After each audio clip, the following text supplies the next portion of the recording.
Welcome, welcome. We're going to do a Neofly qualification mission. We're going to do the twin turboprop. And this is not your typical twin turboprop. This is the Airbus H135 mod freeware that some people have developed, and it's pretty cool. It's they admit it's in beta, and it's it's still got some bugs to work out, but it's definitely cool that they're trying to bring this to Microsoft and or Microsoft Flight Simulator. And they've done a good job so far. So everybody needs to support them, I think, to encourage them to keep going with this and other mods out there. So we're in Washington State at Burt Ridge Airport, and we're gonna fly. I think it's about 40 miles to 4 Whiskey 8, which is it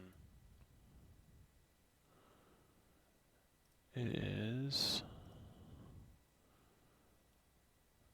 up here near Elma. So we're going to Elma Municipal Airport. Definitely some clouds in the area, so I think we'll be picking our way through these.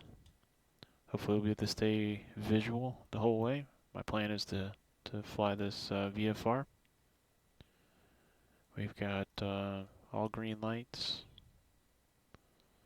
except for motors not on. So let's crank this thing up and go get qualified for twin turboprops.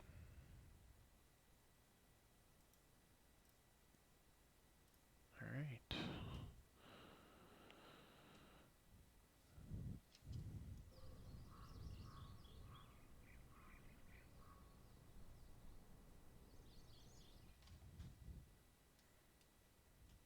All right, batteries on.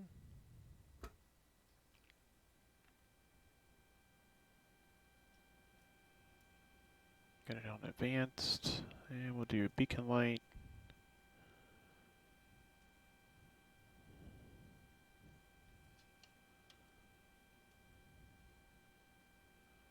And start up.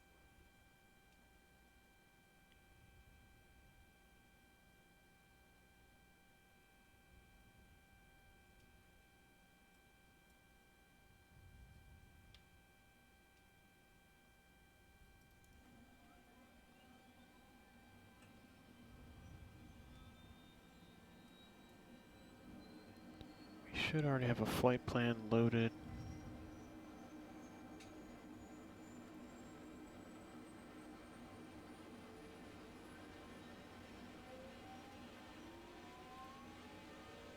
Yep, it's already loaded. That looks good.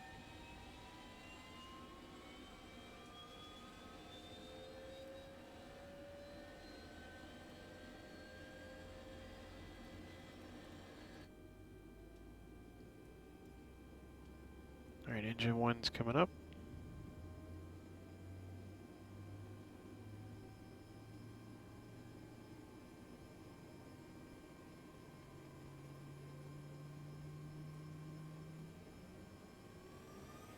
No, not doing stroke.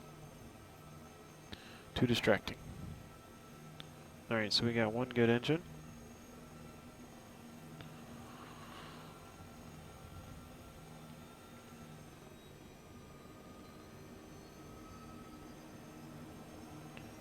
All right, so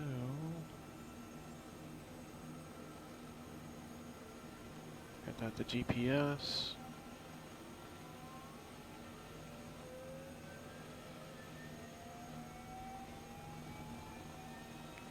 Wind is a little bit at my back, but it's a light wind. It's only 2 knots, so we're pretty much good to take off whatever direction we want to go.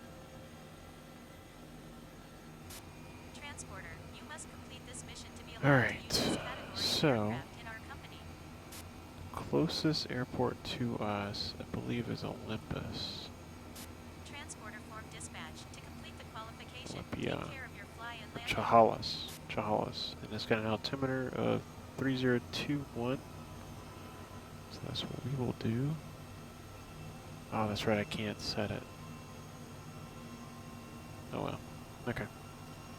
Let's see what it gives. That's 31.9. It's not bad. Not too far off. Okay, so we got two good engines. Get some pitot heat on. And fuel pumps on. Probably should already had that on.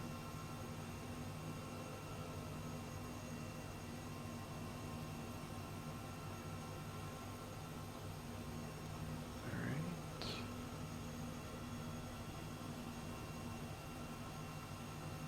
Looks good. So we'll do landing light, which is like extremely bright, but that's cool.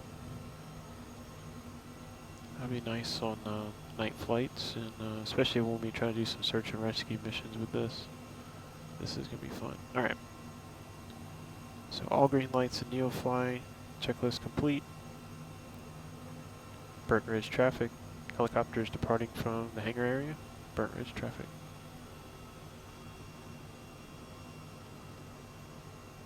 And I've definitely had to get used to the torque being different.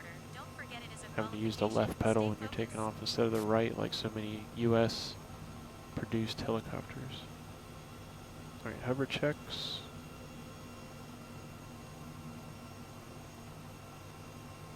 Feels good. I still have two good engines. So let's get out of here.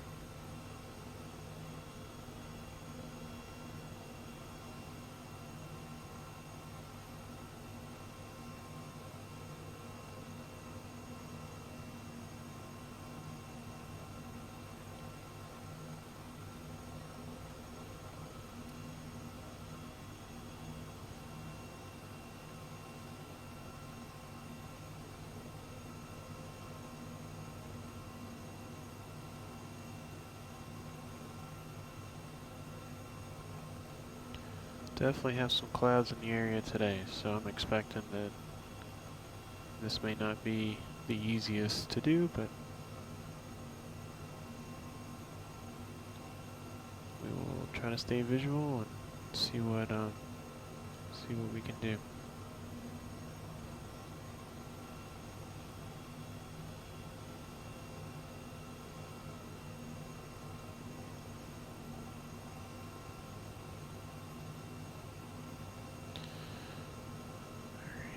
So, one thing I forgot to do is I meant to change this.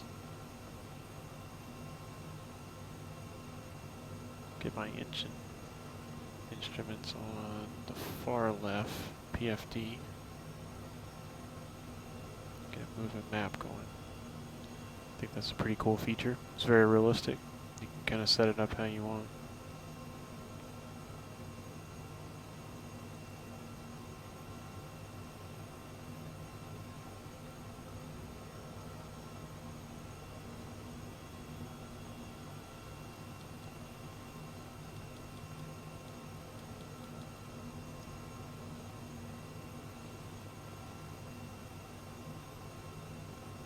I've flown this a little bit so far in the sim just to kind of try it out and get used to it, and I don't have definitely any realistic, any real world turbine time in a helicopter. I've flown an R-22 a couple times. I've taken a flight lesson one time to actually fly it, but I've flown in R-44s and R-22s a couple of times, and definitely flown a lot on simulator. I've always loved helicopters, and it's not bad. You know, you can definitely get the sensation of hovering, and you know it's touchy, just like you would expect it to be. And it's got some systems to it with the G3X avionics. It definitely, you know, has a little bit of depth to it for this class of an helicopter.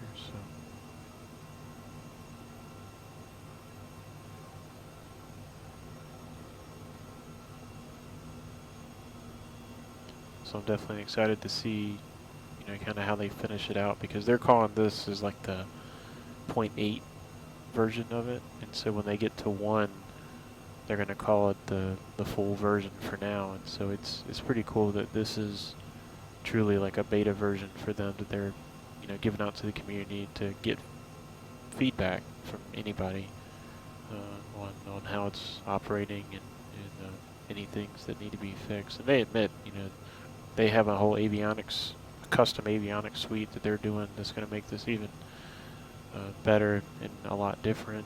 I think they're working on the systems to be able to do a real life cold and dark startup, as well as the flight handling and ground handling, because they're really looking for support from Microsoft. From what I understand,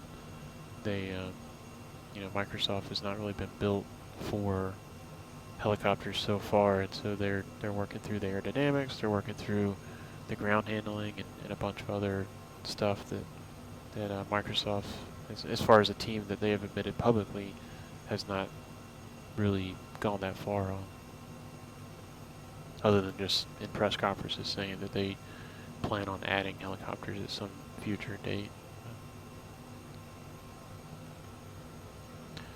This does have autopilot as well. I've not used it, so I don't know, but so we'll see. I might use it in a future one, but I don't plan on doing missions long enough to really need autopilot. So far, so good on the clouds. I think they're all behind me, which is good.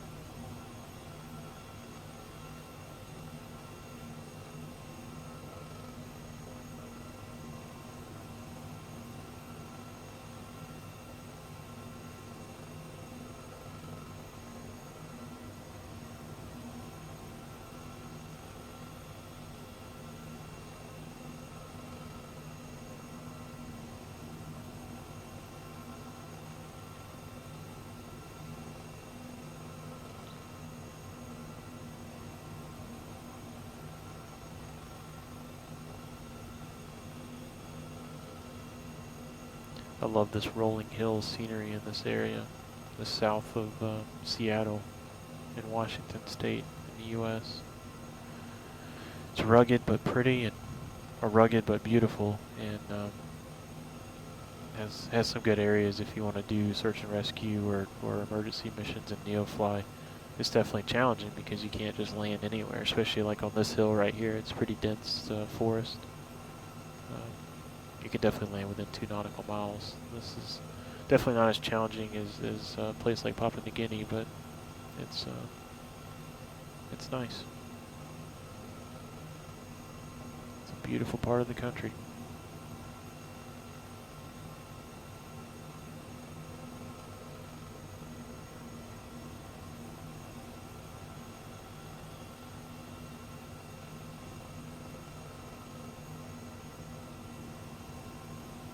So I think the destination is going to be before I get to that higher hill. It's at my 12 o'clock that kind of runs left to right. I think it's there, but I'm not seeing on the avionics where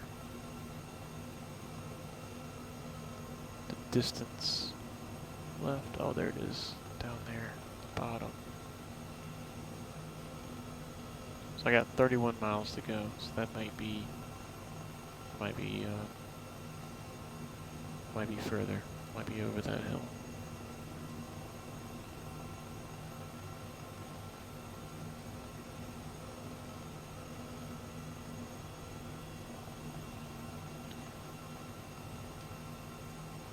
And I figured I'd do this qualification one because that's kind of realistic for doing qualifications.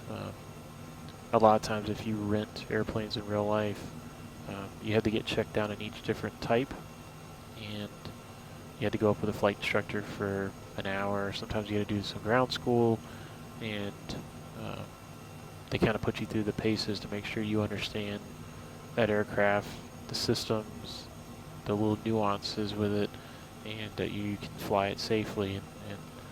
And I've definitely had to do that a lot in it's definitely it keeps you on your toes because you have to kind of refresh your memory of some of the flight school basics, and then um, jumping in each different aircraft is it challenges you. It definitely makes you have to remember where things are at. And even though like I flew a lot of like Diamond DA-20s or Cessna 172s, even if they are the same make and model, sometimes the avionics are set up a little differently.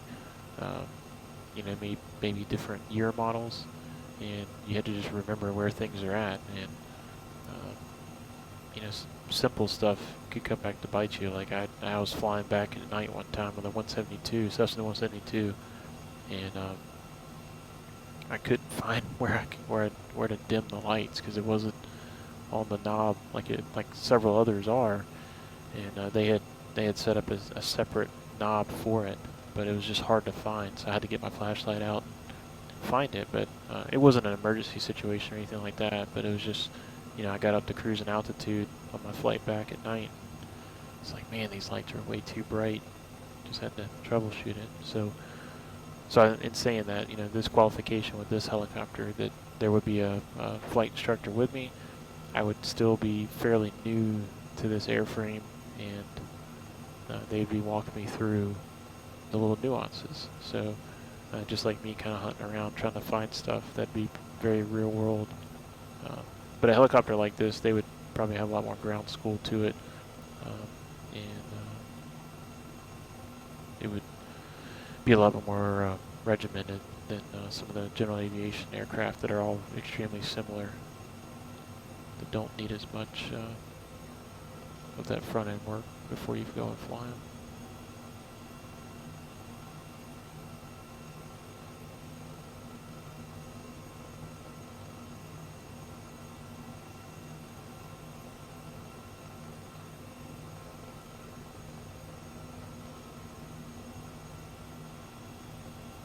It looks like we're definitely going to be going over that hill.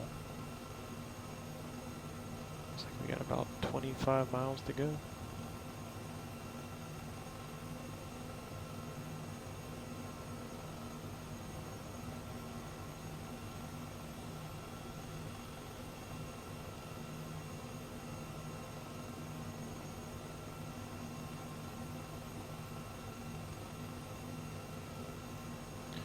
One thing I have noticed is that, um,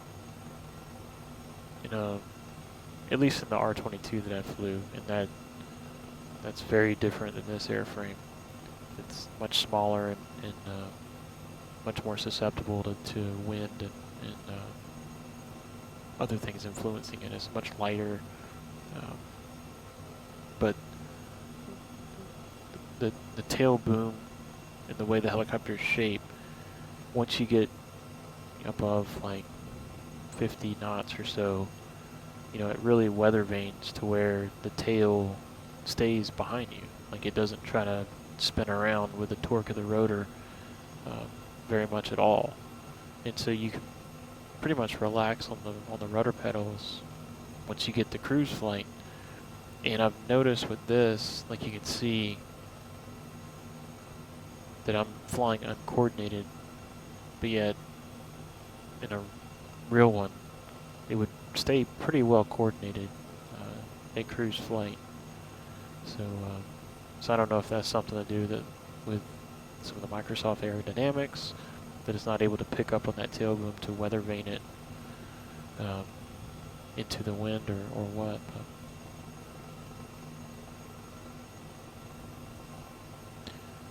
Because I'm not going to show you now, but if you download this helicopter and try it, if you just reduced collective and pulled the torque off the main rotor, the tail boom does some funky things now, and I don't think that's very realistic. Not from what I've seen when we did all the rotations and stuff.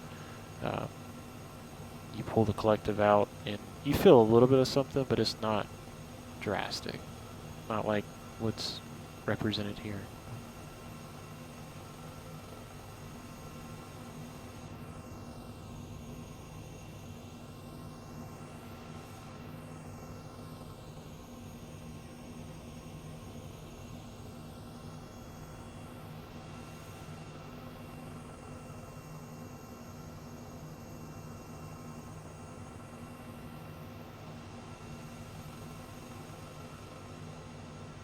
big highway down below us.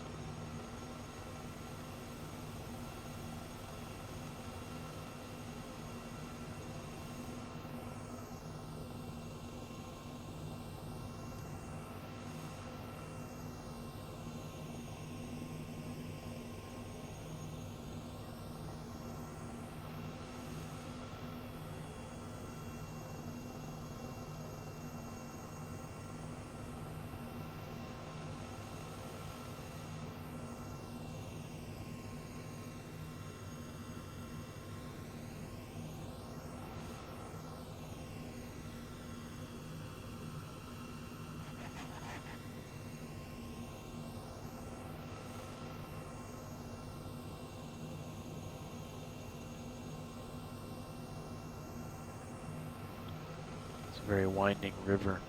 I'm having to contain myself from dropping down to treetop level and cutting up through the river and flying it.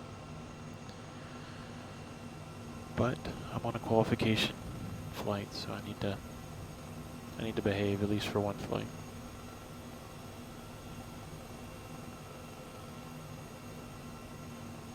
We're going to start a steady climb to get us up and over this hill coming up. We still got about a little bit less than 20 miles to go.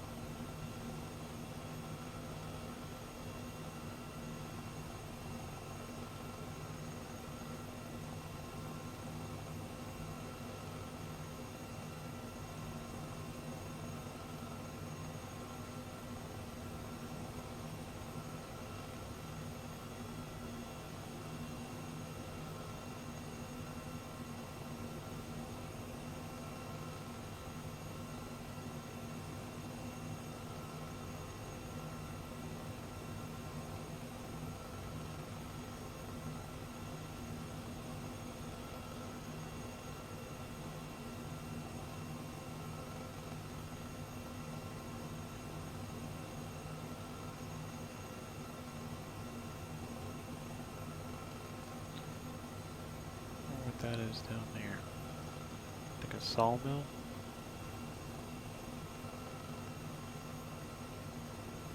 Interesting grouping of buildings. This is definitely like sawmill territory.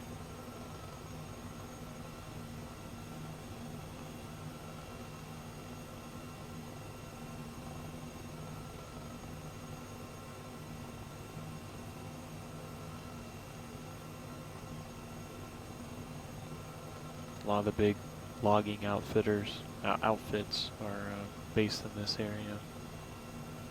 They mainly log up in Canada, but there's a ton.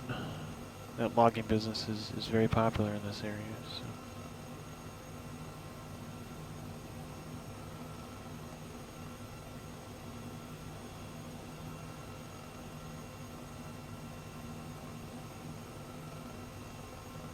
Should be good. We'll level off.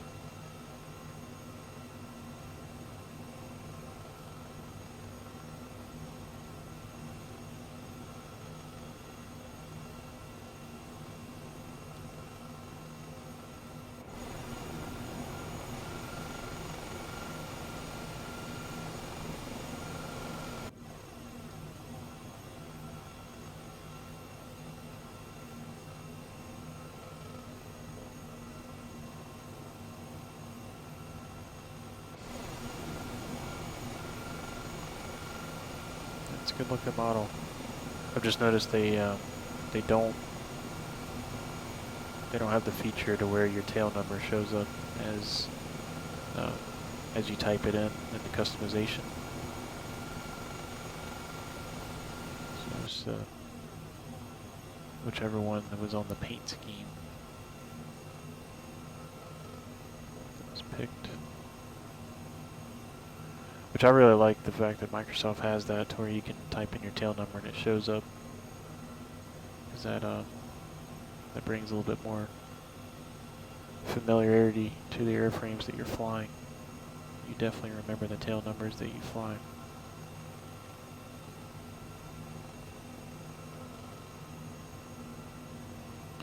some good openings in the trees down there to put this thing down if this was a search mission or an emergency mission. That I wouldn't hesitate in this, but I could probably get the X Cub in that one.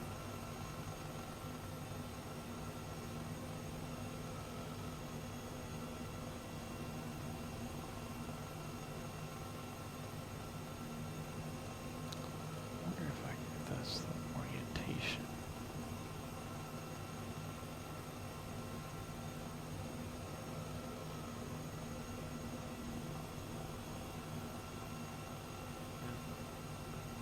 See if I can maybe do track off. Yeah, I think it is. There we go. That feels better.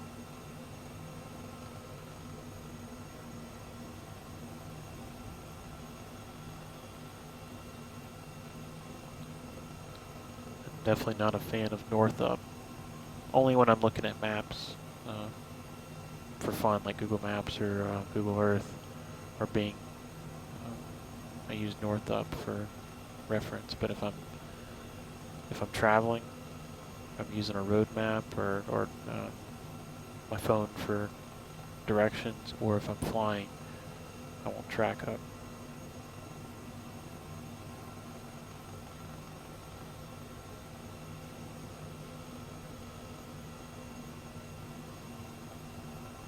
Alright, we are 11 miles out.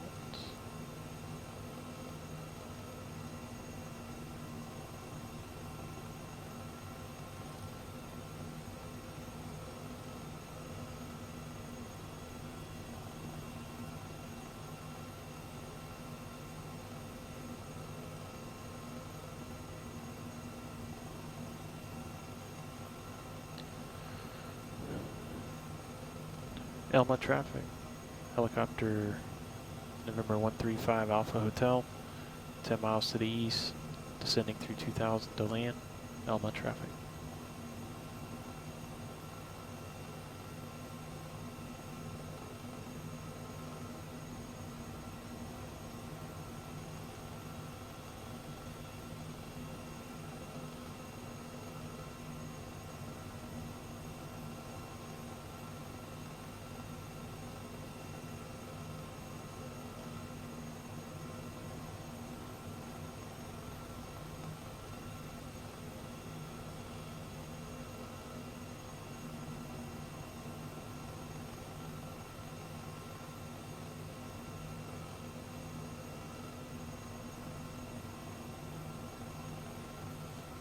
I didn't say this at the beginning, but I'm on live weather, live time. It's working pretty good today, so taking advantage of it.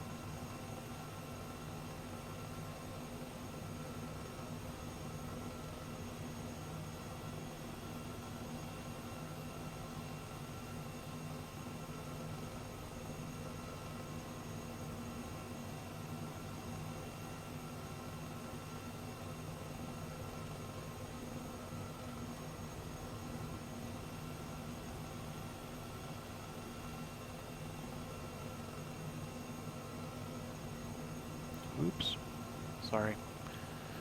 I tried to jump over quickly to Sky Vector to see what the airport elevation is.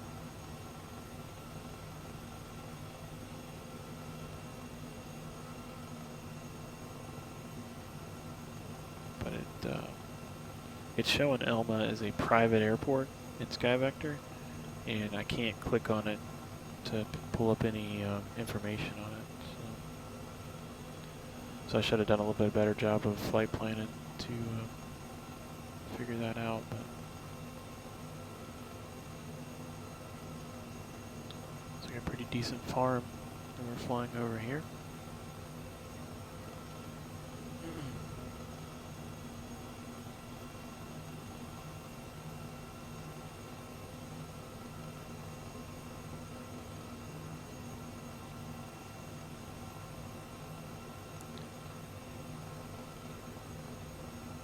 Elma traffic, helicopter November 135 Alpha Hotel, 5 miles to the east, 1,100 to land, Elma.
Airport should be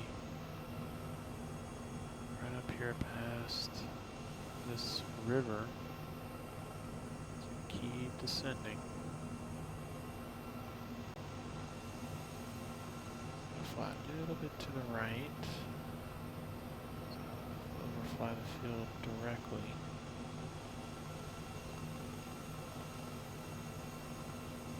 There's that beacon. They are not that bright in real life.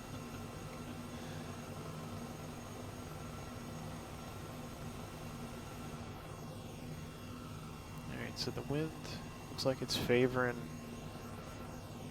landing from landing toward the southwest.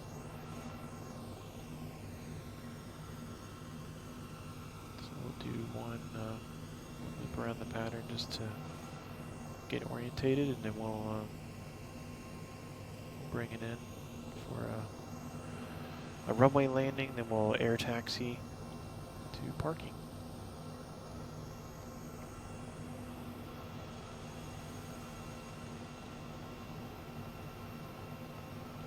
Elma traffic, helicopters upwind for the active at Elma.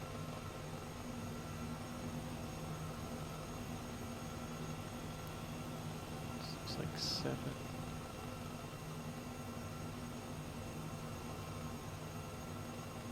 7 and like 2, 3. Maybe.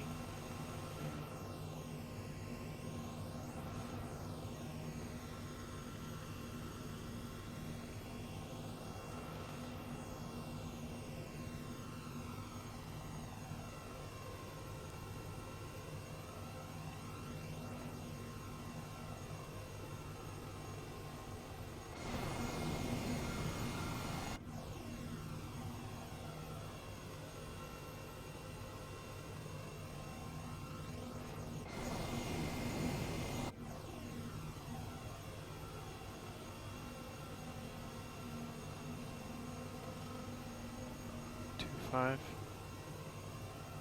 Go with that. Elma traffic, helicopters on downwind for runway 25, Elma.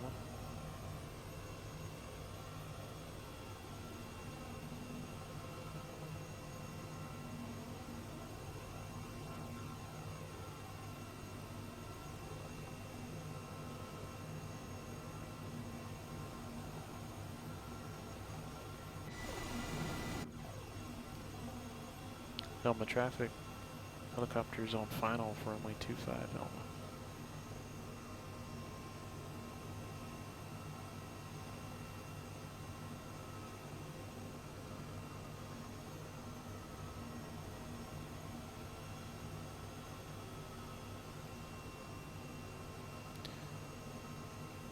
And even if I'm wrong, if people fly in here and they know it, they know that if I'm calling out a 2.5 or a 2.4 or 2.3 number, which direction I'm going to be landing. So even if you think you're wrong, it's okay. Just call it out for approximately what it is, or say you're landing to the southwest. It's better than not calling the pattern at all, announcing yourself. So, oop.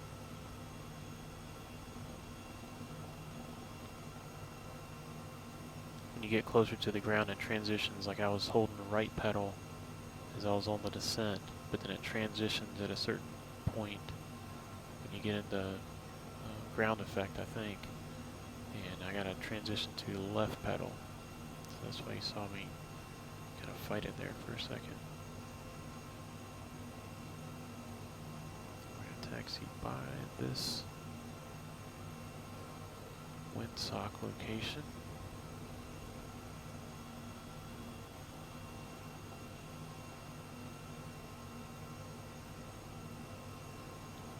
Set it down right here.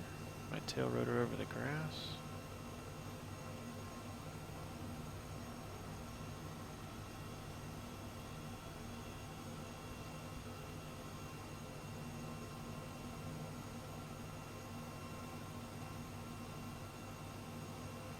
Transporter form dispatch. Okay, you succeeded. Good All right. job. You can Now fly with Touchdown. all planes of this category.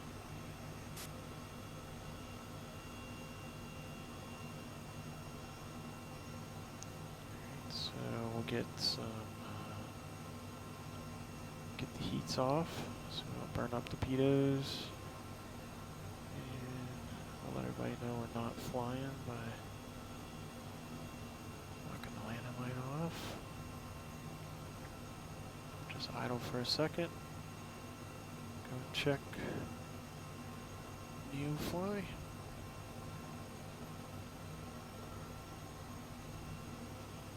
Alright, bonus comfort, landing comfort.